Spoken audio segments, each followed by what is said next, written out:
Olá pessoal, saudações, namastê, axé, shalom, tudo bem com vocês? Sejam bem-vindos. Faz um tempinho que eu não passo por aqui, devido a algumas mudanças, algumas circunstâncias aí da minha vida pessoal mesmo, e aí eu não consegui vir aqui antes. Bem, o objetivo desse vídeo, eu quero conversar com vocês um pouco sobre escândalos religiosos. Eu acho que eu já devo ter entrado nesse assunto em outros momentos, ou aqui no Facebook ou no YouTube. Embora, se você estiver me assistindo do YouTube, meu canal Magno Constantino, os vídeos que vão para o YouTube estão no Facebook e vice-versa, né?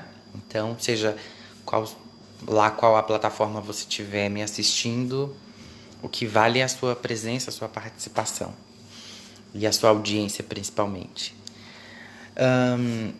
E eu quero comentar com vocês um pouco sobre escândalos religiosos, entidades das trevas. Isso são assuntos que é pouco abordado dentro das religiões de matrizes africanas, por exemplo, mas eu já percebi que dentro da religião, dentro do kardecismo, né, do espiritismo kardecista, isso é melhor trabalhado. E nas igrejas evangélicas também se fala disso com uma outra perspectiva, que também é válida, e eu quero trazer isso para a gente poder refletir e fazer uma análise mais profunda. Nós tivemos nos últimos dias, né, ainda está à tona, esse escândalo quanto à deputada e pastora Flor de Lis, envolvida aí, supostamente envolvida, e segundo a polícia, ela é a mandante do assassinato do próprio marido, né? Por várias questões, e eu não vou entrar em caso por caso, mas eu quero citar algumas situações para vocês.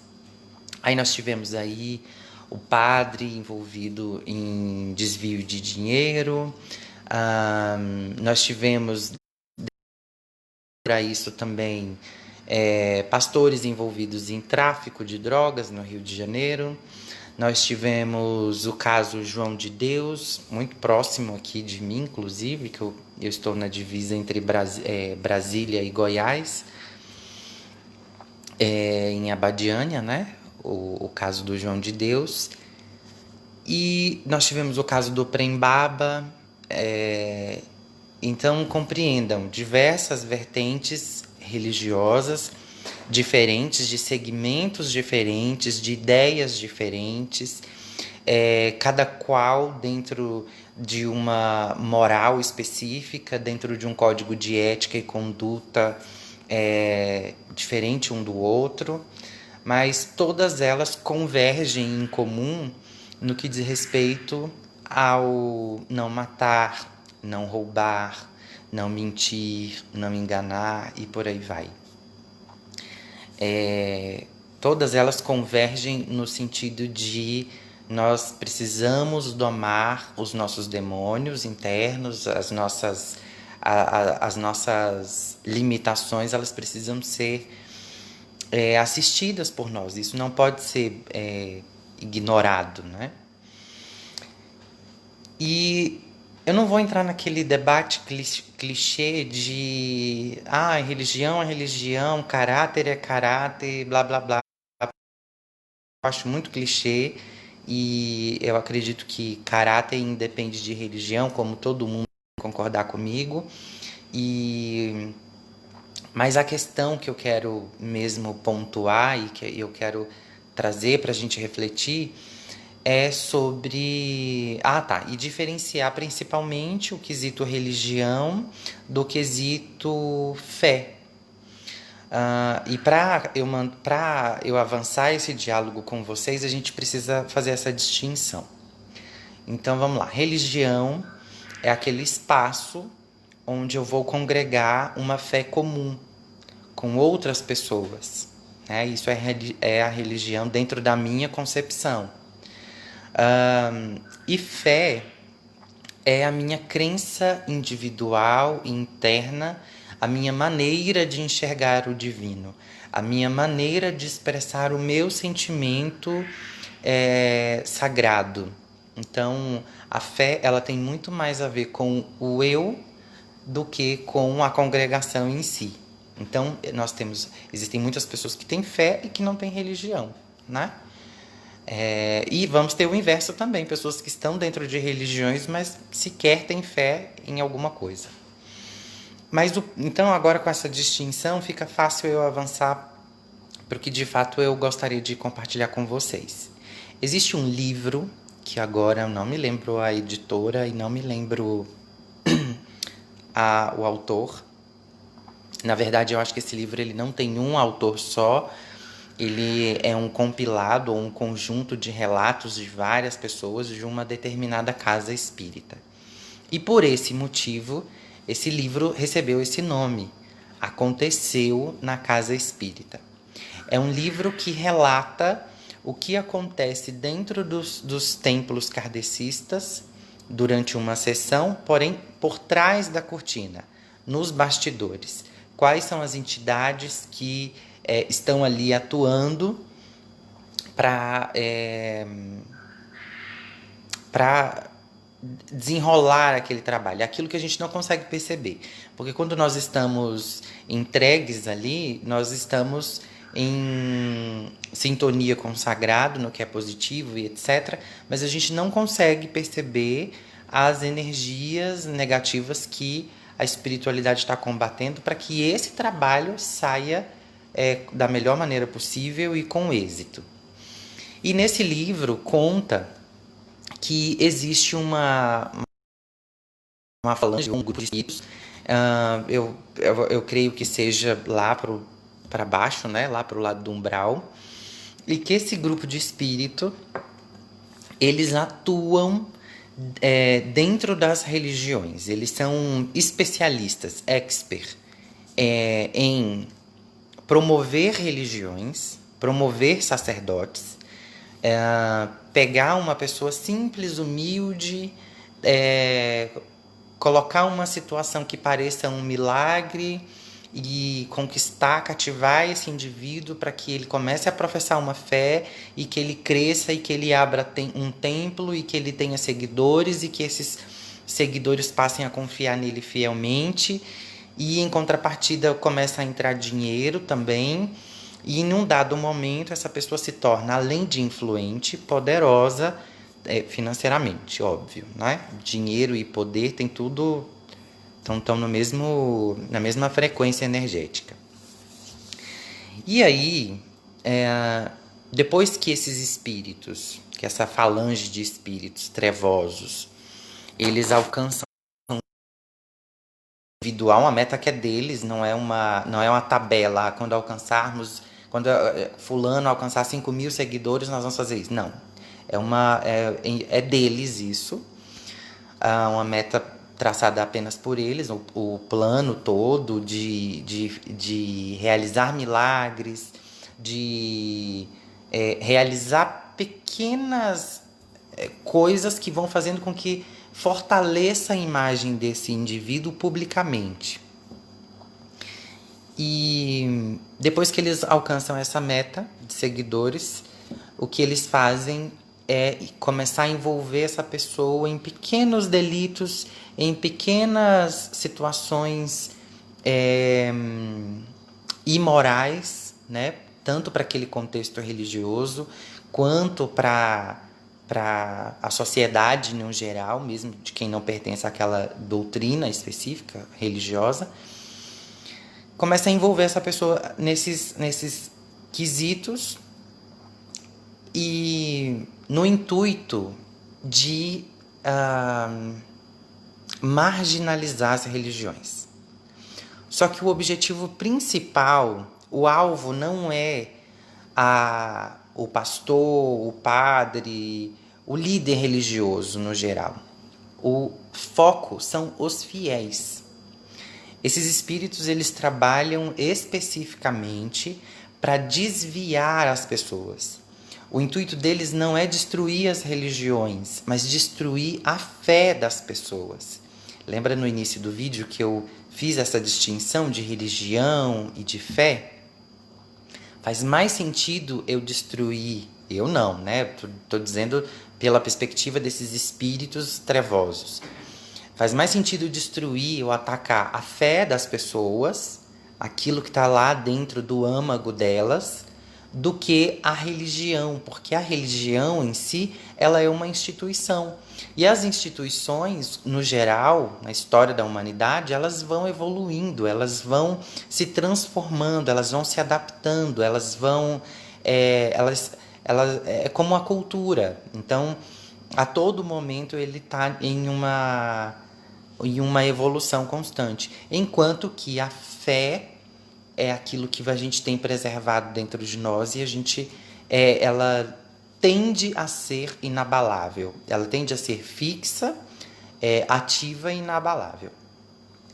E esses espíritos têm como foco destruir a fé das pessoas, fazer com que as pessoas não olhem para o líder que elas elegeram e pense: mas eu fui enganada por esse indivíduo ou etc. Não. O julgamento ele transcende a matéria, transcende o físico e passa a ser espiritual. Se Deus existe, por que ele permitiu que eu caísse dentro dessa religião e fizesse isso, tarará, tarará, tarará. Então a pessoa entra em um estado de autoquestionamento e aí esses espíritos, essa falange de espíritos trevosos, né? Alguns livros, eu já vi algumas literaturas citando esses espíritos como sendo magos negros. Pode ser que sejam. Os magos negros seriam uma classe de espíritos umbralinos também, que são espíritos que se adaptaram à energia, ao habitat do umbral e começaram a desenvolver estratégias e ferramentas para manipular pessoas de lá, mesmo estando no umbral, manipular as pessoas, manipular grupos, manipular doenças, manipular drogas e por aí vai. Então, essas pessoas, esses líderes religiosos, na verdade, eles são apenas cascas, objetos, né? Sendo que o intuito maior, o objetivo maior é destruir a fé dos participantes de um determinado culto, religião, seita, que seja. Agora, é importante eu deixar claro que eu não estou defendendo esses criminosos. É da lei que a lei cuida disso. Então, se a deputada ela é assassina, né, é a mandante do crime, então que ela seja presa. Se o João de Deus, se não me engano, ainda está preso, e que assim siga a lei conforme ela tem que ser, porque eu vejo a lei como sendo divina também. Agora, tanto é que existem os principados e potestades, né, que são classes angelicais, para cuidar especificamente da legislação das cidades, dos bairros, dos países e das comunidades em geral. Então, o que eu quero que a gente reflita é no discurso, sempre, né? A minha sacerdotisa de bruxaria, a Ed Van Feel, ela diz que pela mensagem a gente conhece o mensageiro. E a gente precisa observar esses discursos de pessoas muito boas, muito honestas, que ajudam muito, que fazem muito. Ele para mim sempre foi questionável. Se vocês observarem, a Flor de Lis, a pastora, ela tinha, se não me engano, cerca de 50 ou era 55 filhos.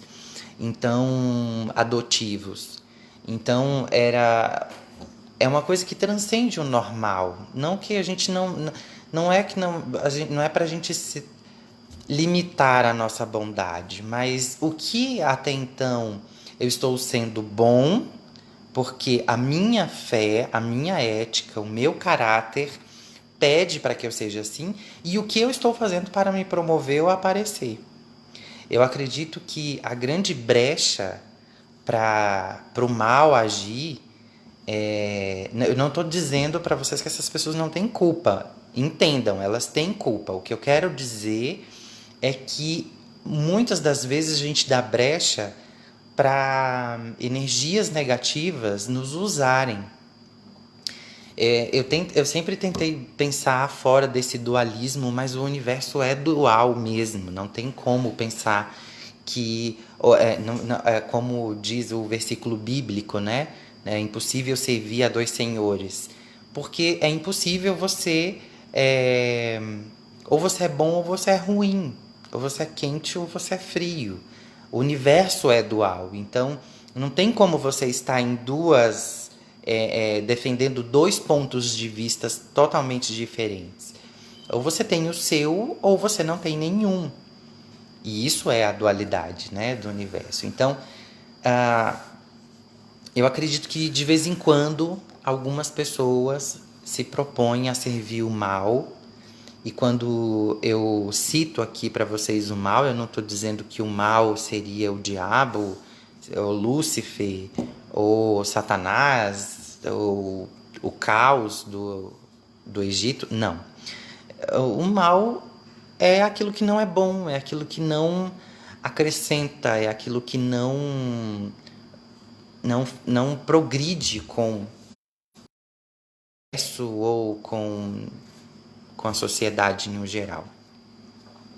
Então a gente precisa tomar muito cuidado com esses discursos de pessoas extremamente boas, extremamente boazinhas, bonzinhas, né?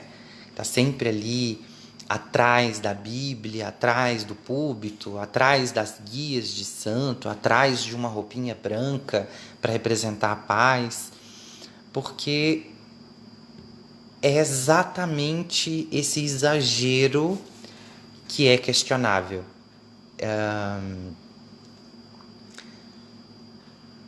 E entra também muito da vaidade, né? Eu faço porque eu sou bom, porque eu acredito nessa bondade. Por exemplo, eu vou pegar um exemplo aqui para vocês de alguém que foi bom e, e era visível, notoriamente visível, que não havia qualquer grau de interesse por trás. Chico Xavier. Né? Para mim, ele é a maior referência. Para mim, não.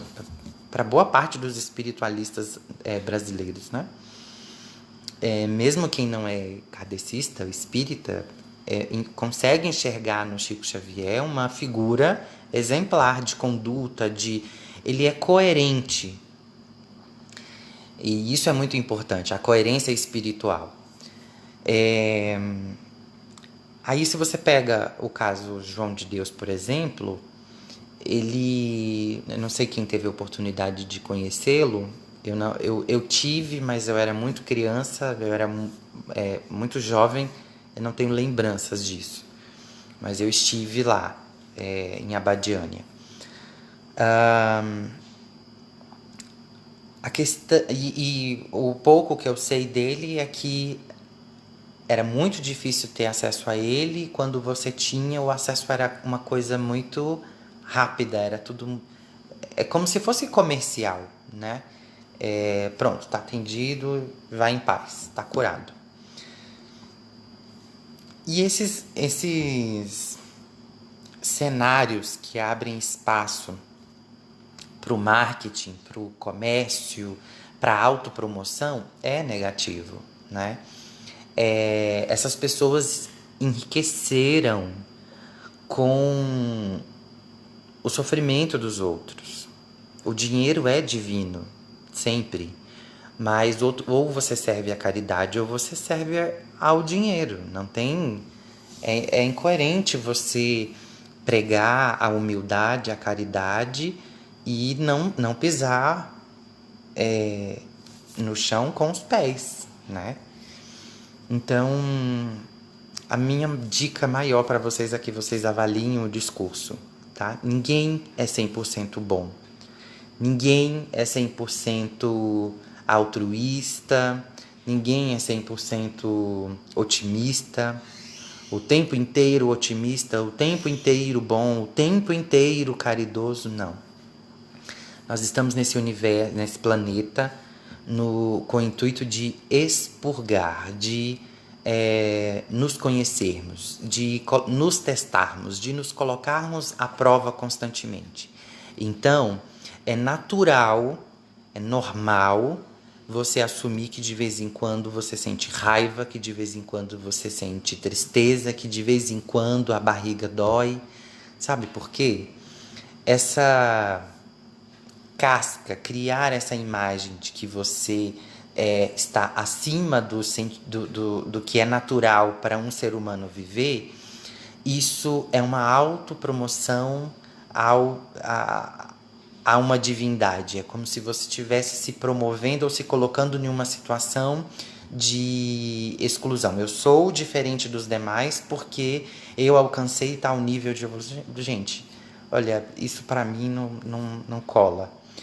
Dificilmente eu cairia nessas falácias, porque um dos motivos que eu não continuei, não vinguei no cristianismo foi justamente o meu questionamento quanto à representação divina do padre, a representação sagrada do pastor. Eu sempre fui muito questionador e, ao mesmo tempo, às vezes crítico quanto a essas figuras dentro dos cultos. Né? De você ver pessoas pregando o que elas não seguem, de você ver o sermão ser totalmente incoerente o discurso ser incoerente para aquela pessoa dentro daquele contexto, para aquela comunidade específica. Fica a dica, tá? Duvide de tudo, duvide de todos, questione, pergunte, critique, reflita, mas principalmente se observe, se policie, tá? Quem usa da espiritualidade para se promover não está servindo a espiritualidade. Quem usa da espiritualidade para enriquecer não tá servindo a espiritualidade. Está servindo a qualquer outra coisa, a qualquer outra força, a qualquer dos qualqueres. Mas é isso. Era esse o recado que eu queria deixar com vocês. Curta, compartilhe, se inscreva no meu canal do YouTube, Magno Constantino. Nas próximas semanas tem muita novidade.